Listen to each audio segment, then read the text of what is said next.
quelle est la meilleure vidéo du docteur Claudel Moussi sur sa chaîne YouTube Startup Academy 237? Vous la connaissez? Tu la connais? Connais-tu sa meilleure vidéo sur sa chaîne YouTube? Ah, nous et moi, on se connaît, on connaît aussi. Nous aimons tous les vidéos du docteur Claudel Moussi sur sa chaîne. Mais la bonne question, est-ce que tu connais la meilleure de tous les temps? Bon, en tout cas, comme nous le savons tous, donc le docteur Claudel Moussi, donc c'est un Camerounais. Donc, sa chaîne, il a lancé sa chaîne le 25 février 2016. Donc il y a plus de 7 ans, c'est 2023, plus de 7 ans. Donc il a cumulé plus de 136 000 abonnés sur sa chaîne. Et il a publié environ 2800 vidéos sur la chaîne. Maintenant, parmi ces 2800 vidéos là, quelle est la meilleure? Voilà, c'est de ça qu'il s'agit. Dans cette vidéo, je vais vous montrer cette meilleure vidéo.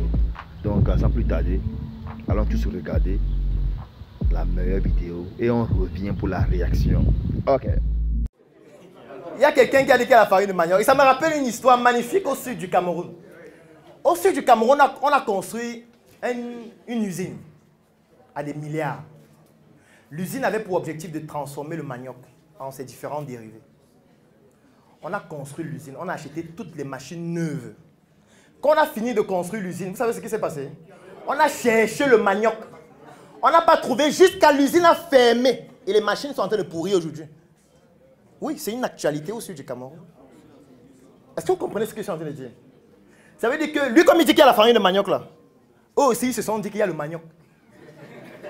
Ils ont construit l'usine à des milliards. Ils ont acheté des machines neuves. Quand on a fini de construire l'usine, on a dit aux gens qui font le manioc que venez avec le manioc. Vous nous vendez le manioc, on transforme. Personne n'avait les quantités de manioc qui permettaient de faire tourner cette petite usine. Au point où l'usine a fermé, les machines sont en train de pourrir. Parce qu'il y a beaucoup de personnes qui pensent que nous faisons l'agriculture. Personne ne fait l'agriculture au Cameroun. Ce qu'on dit qu'on fait l'agriculture là, c'est même pas la subsistance, c'est la débrouillardise. Je vais vous poser une question pour que vous puissiez vous vérifier cela. Est-ce que vous connaissez quelqu'un, parce que ce n'est pas forcément vous, est-ce que vous connaissez quelqu'un qui a une plantation de 800 hectares? Citez qui? Il s'appelle comment? Il cultive quoi? Combien d'hectares? Ok, quelqu'un d'autre? 800 hectares en montant. Et je tiens à préciser que 800 hectares, c'est la débrouillardise. Oui, là on est toujours dans la débrouillardise. Donc ça veut dire qu'en fait, personne ne fait l'agriculture. Ceux qui essayent de faire l'agriculture, ce sont les étrangers. Qui essayent, qui font les 20 000 hectares, 30 000 hectares, 50 000 hectares. Et leur agriculture est exportée. Ce n'est pas pour le marché local. Donc comme aussi ils peuvent décider de ne plus vous vendre ça. Vous avez encore en 2022 des personnes qui font l'agriculture avec la houe. Donc chaque jour il est sérieux le matin. Hein. Et il se lève le matin. Avec ses 2 enfants. Il prend la houe. Chacun a sa houe à l'épaule. Il part au champ. Il cultive avec la houe. Il y a d'autres qui défrichent encore avec la machette. Ça veut dire qu'ils sont là, torse nu, bien musclés. Ils sont au moins 30. On dit les gars, on a 2 hectares à défricher aujourd'hui, là, battons-nous. Les gars se déshabillent, on met le coquille avec le manioc. Ils défrichent peut-être pendant 4 heures, après pause, coquille manioc. Les gens mangent le coquille avec le manioc, avec un bon jus d'ananas. Et après ils continuent. Et c'est avec cette agriculture qu'on va répliquer. Parce que ce qu'ils sont en train de faire là, ça ne peut même pas nourrir rien que les étudiants de Tchang. À Tchang, il y a combien d'étudiants? Combien? Plus de 30 000. Ok, considérons même qu'il y a 20 000 étudiants à Tchang seulement. Si on considère que les 20 000 étudiants là, chaque étudiant consomme 1 kg de riz par mois. Prenons par mois. Ça fait 20 000 kilos. C'est combien de tonnes? Par mois. Ça veut dire qu'en un an, ça fait combien de tonnes?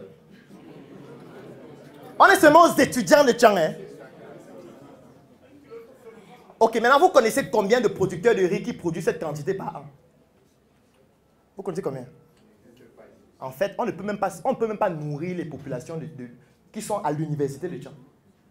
Je ne parle pas de tout Tchang, ni du Cameroun, ni de la région de l'Ouest. En fait, ce que vous dites que vous faites de l'agriculture, là, c'est la débrouillardise. Ça veut dire qu'en fait, aujourd'hui, on n'a rien pour répliquer, rien. Sur le plan alimentaire, ils peuvent nous bloquer, on va tous mourir. Ils n'auront même pas besoin d'envoyer les soldats ici.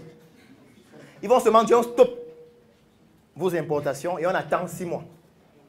Ce qui va se passer, c'est qu'on va entendre, il y a 800 personnes qui sont mortes à Tchang hier, de famine. Et vous savez ce qui sera encore plus douloureux? C'est que les gens vont mourir de famine avec l'argent dans leur compte. Ça veut dire que tu as 500 millions dans ton compte, mais tu sors 100 millions. Tu cherches ce que tu vas acheter pour manger, il n'y a pas. Tu as 100 millions, mais tu ne peux pas manger jusqu'à ce que tu meurs de famine. L'autre chose qu'ils peuvent faire, c'est qu'ils peuvent dire non, la nourriture, quand même, c'est trop sensible. Vous êtes quand même nos frères.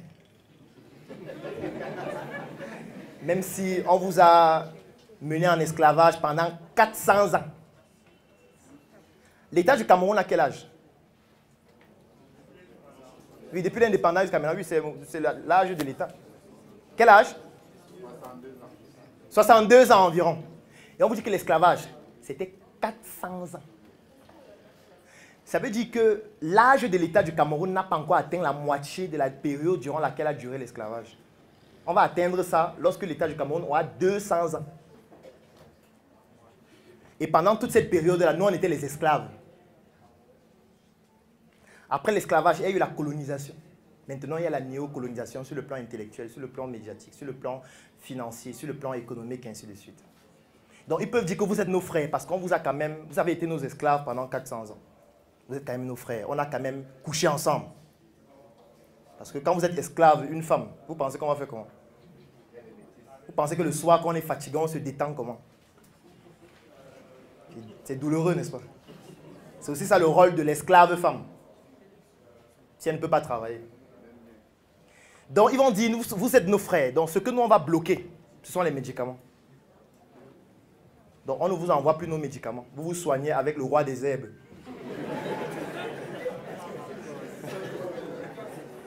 C'est intéressant, n'est-ce pas? Le roi des herbes. Moi, j'ai envie de vous poser une question. Si quelqu'un est victime d'un accident de moto, aujourd'hui, c'est que je ne souhaite pas. Il a une fracture du crâne. Il tombe dans le coma. On fait comment avec le roi des herbes?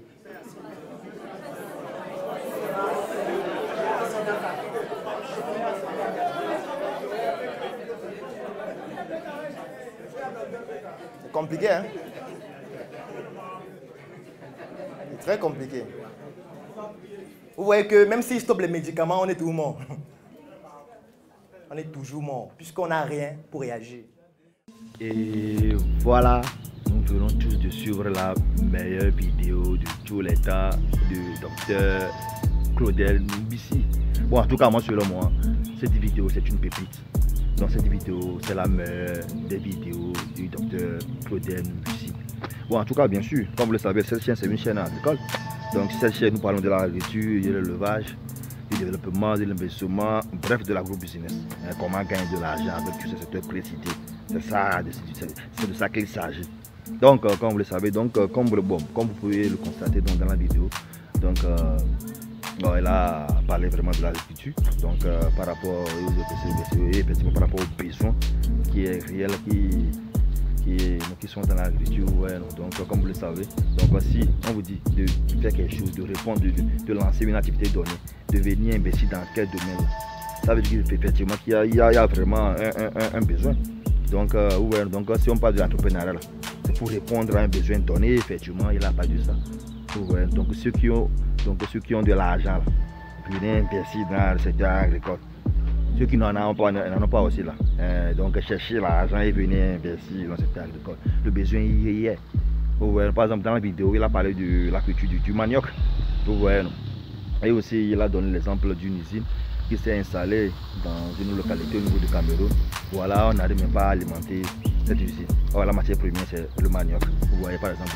Donc c'est plein dans plusieurs villes africaines comme ça, ouais, non, en tout cas, bon, ou dans plusieurs localités africaines, c'est plein.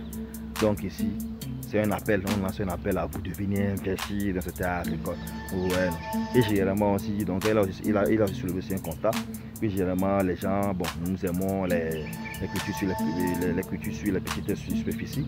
Donc ils nous appellent vraiment à aller aussi aux grandes surfaces. Vous voyez, non.